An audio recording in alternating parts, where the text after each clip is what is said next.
हाल ही में नैना का विवाह हुआ था और उसने अपने पति और ससुराल वाले के साथ एक जॉइंट फैमिली में रहना शुरू कर दिया था। कुछ दिनों के बाद उसे पता चला कि अपनी सास के साथ नहीं रह सकती। नैना की सास रूई बड़ी थी, जबकि नैना आधुनिक जीवन शैली जाने वाली लड़की थी।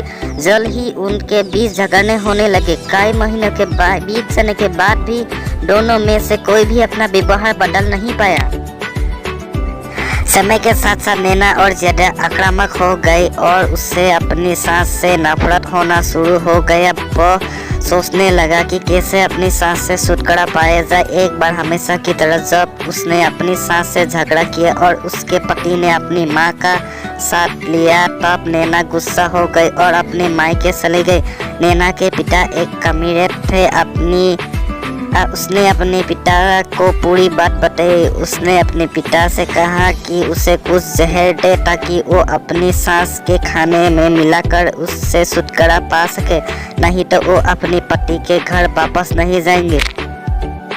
नैना के पिता को यह सब जानकर काफी दुख हुआ और उन्होंने अपनी बेटी से कहा, अगर तुम अपनी सास को जहर देती हो तो तुम और मैं दोनों जेल जाएंगे। ऐसा करना ठीक नहीं है। लेकिन नैना सुनने और समझने की हालत में नहीं थी। आखिरकार उसके पिता ने कहा, ठीक है, जैसा तुम चाहती हो वैसा ही होगा, लेकिन मैं तुम्हें जेल में नहीं देखना चाहता। उसके पिता अंदर से पाउडर लाए और कहा, हर दिन जब तुम दोपहर का भोजन या रात का भोजन करते हो तो अपनी सास के खाने में इसे मिला देना। इससे धीरे धीरे कुछ महीने में वो मर जाएंगे और लोग सोचेंगे कि वो प्राकृतिक रूप में से मरी है।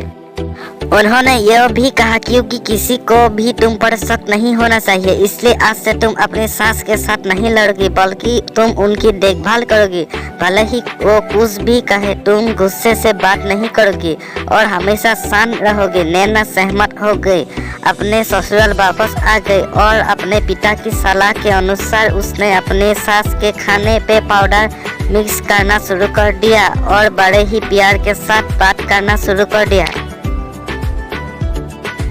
समय बीतने के साथ साथ नैना की सास का नेचर भी बदलना शुरू हो गया, क्योंकि नैना अब अपनी सास की बहुत देखभाल करने लगी थी। इसलिए उनकी सास भी उसके प्रति विनम्र होने लगी और प्यार से बात करने लगी। 5 महीने बीत गए और नैना खाने में पाउडर मिक्स कर रही थी, लेकिन अब घर का वातावरण बदल गया। कई झगड़ा नहीं थे, दोनों में एक दूसरे की तारीफ करते।